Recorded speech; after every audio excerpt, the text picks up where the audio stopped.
પંચાયત સમાચાર 24 માં આપનું સ્વાગત છે। દાહોદ જિલ્લાના ઝાલોદ તાલુકાના લીમડી ગામમાં દબાણ હટાવતા નાના વેપારીઓની હાલત કફોડી બની। દાહોદ જિલ્લાના ઝાલોદ તાલુકાના લીમડી ગામમાં તંત્ર દ્વારા દબાણ હટાવ કાર્યવાહી નાના વેપારીઓની સ્થિતિ વણસી છે। ઝાલોદ રોડ પરના કાચા દબાણો દૂર કરવામાં આવ્યા છે। આ કાર્યવાહીથી અનેક વેપારીઓ હવે ખુલ્લા તડકામાં બેસીને વેપાર કરવા મજબૂર બન્યા છે। 50 વર્ષથી વધુ સમયથી વેપાર કરતા શાંતાબેન પ્રજાપતિ પોતાની વ્યથા વ્યક્ત કરી છે। તેમણે જણાવ્યું કે લોનના હપ્તાને પરિવારનું ભરણ પોષણ મુશ્કેલ બન્યું છે। વેપારીઓએ આરોપ લગાવ્યો છે કે તંત્ર વાલા દવલાની નીતિ અપનાવી રહ્યું છે। કાચા દબાણો દૂર કરાયા છે પરંતુ પાકા દબાણો યથાવત છે।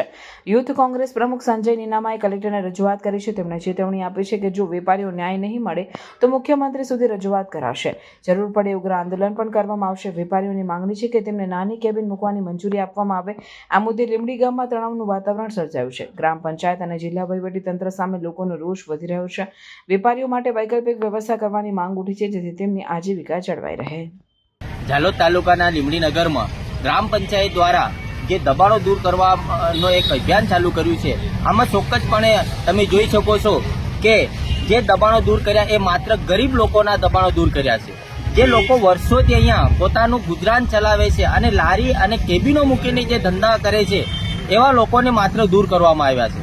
અને જ્યારે મોટા જે દબાણો પાકા દબાણો છે, જે સરકારી જમીનો પર જે દબાણો છે એ આજ દિન સુધી આ તંત્ર અને ગ્રામ પંચાયત દ્વારા એમને દૂર કરવામાં નથી આવ્યા। એટલે ચોક્કસપણે આમાં એક રીતે જોઈ રહ્યા તો મોટા લોકોને સાસવવાની અને ગરીબ લોકોને બેદખલ છે। એમના માટે અમે કલેક્ટરશ્રીને પણ રજૂઆત કરી અને અમે કલેક્ટર સાહેબને પણ કીધું છે કે જ્યાં સુધી ગ્રામ પંચાયત આ લોકોને નવી જમીન ના ફાળવે ત્યાં સુધી જે તે જગ્યા પર આ લોકોને ધંધો અને ત્યાં કેબિન મૂકવા દે।